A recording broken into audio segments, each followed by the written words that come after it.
Ayan, good evening sa inyo lahat. Ayan, mag-share lang ako about dito sa radiator, no. Ang radiator na to ay nakakabit sa 2018 na Nissan Almera na manual transmission. So ayan, ganyan siya. Tapos ganito siya. Ayan, ganyan yan. Ayan. Ayan. So ang tinakbo ng unit ni sir ay 50,000 plus na odo.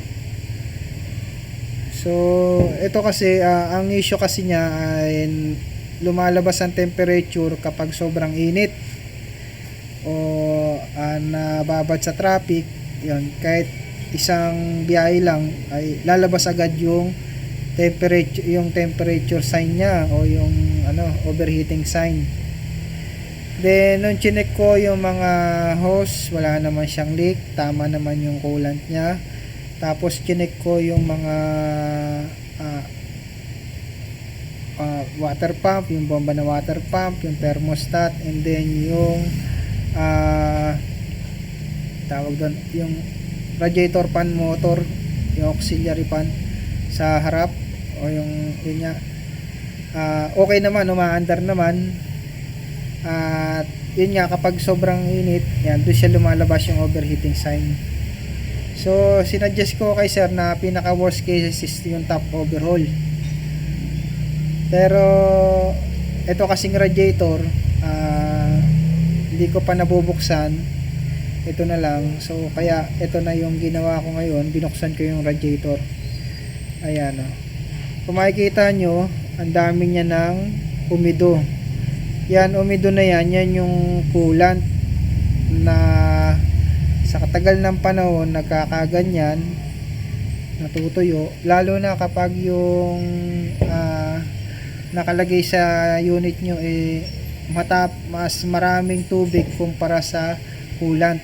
Ang nangyayari na yung yung ratio ng tubig at ng coolant, yung coolant bumababa, and then nagaganyan, nagkakaroon ng evaporation sa loob, nag-evaporate. Pag nag-evaporate kasi pag tubig lang ang karamihan sa radiator coolant ang dumadaloy, yan, kukulo yun. Pag kumulo, ayan ang nangyayari. So ayan na guys, ito, sasalpakan natin siya o i-sprayan natin siya ng pressure washer para mas may pressure yung tubig na ipapasok natin sa radiator.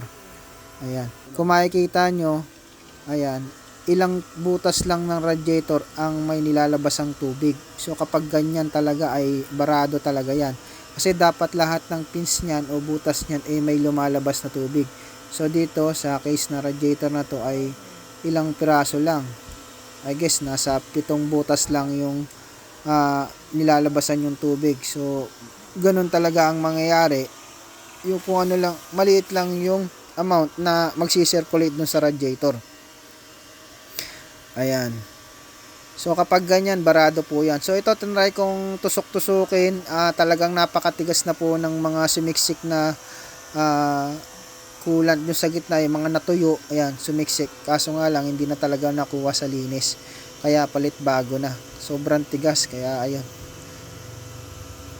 Pinalitan na namin siya ng bago. Ayun, kung makikita nyo yung tubig, iilan lang. Sa gitna, wala. Ayan. Sa dulo meron, kaso konti lang. Ito kitang kita, in-apply namin siya ng chemical. Ayan, kung makikita nyo, ayan, sa dulo lang siya, yung sa gitna wala, and then sa kabila din pa konti-konti lang din. So ito, road test.